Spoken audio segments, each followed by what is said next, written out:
Maria. Lagu-lagu ini bukan hanya dokumen keagamaan, tetapi juga karya seni musik yang memengaruhi perkembangan musik Eropa. Ambisi kekaisaran dan masa tua yang berat, meski dikenal sebagai El Sabio, sang bijak, Alfonso tidak luput dari kesalahan. Ia memiliki ambisi besar untuk menjadi kaisar Romawi suci karena warisan ibunya yang berasal dari dinasti Hohenstaufen.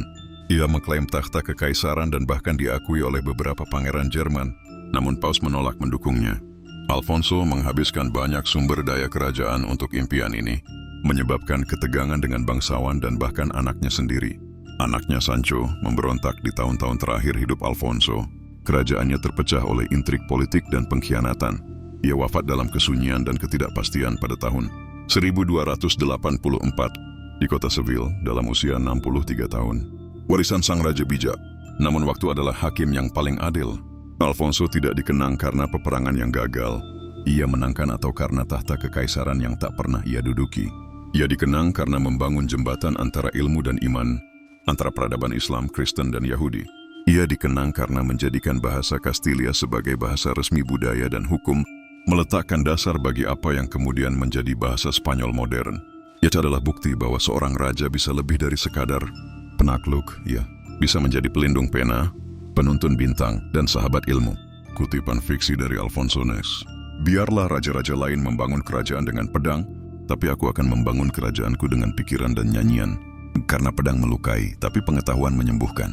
Bab tambahan luka di balik mahkota.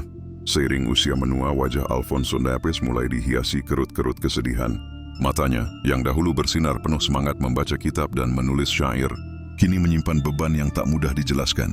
Irmana reminder bahwa dunia yang ia cita-citakan, dunia yang diatur oleh akal sehat dan hukum, bukan oleh ambisi dan darah, masih terlalu jauh untuk dicapai dalam satu hayat. Pemberontakan Sancho dan pengkhianatan dari darah sendiri.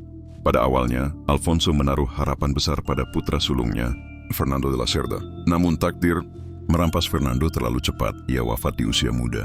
Alfonso, yang mengedepankan hukum di atas segalanya, berpendapat bahwa cucunya lah, Alfonso de la Cerda, seharusnya menjadi penerus. Namun di sisi lain, sang anak keduanya, Sancho, tidak bisa menerima itu. Ia merasa mahkota adalah haknya. Sancho memberontak. Bangsawan-bangsawan mulai berpaling dari Alfonso, menyalahkan raja atas kesulitan ekonomi akibat ambisinya. Mengejar takhta kekaisaran Jerman, Alfonso, sang raja ilmuwan, kini harus menghadapi kenyataan pahit. Ia telah ditinggalkan bukan oleh musuh asing, tetapi oleh keluarganya sendiri. Ia terpaksa mengasingkan diri ke kota Seville. Di sana dalam kesendirian yang getir ia menulis wasiat,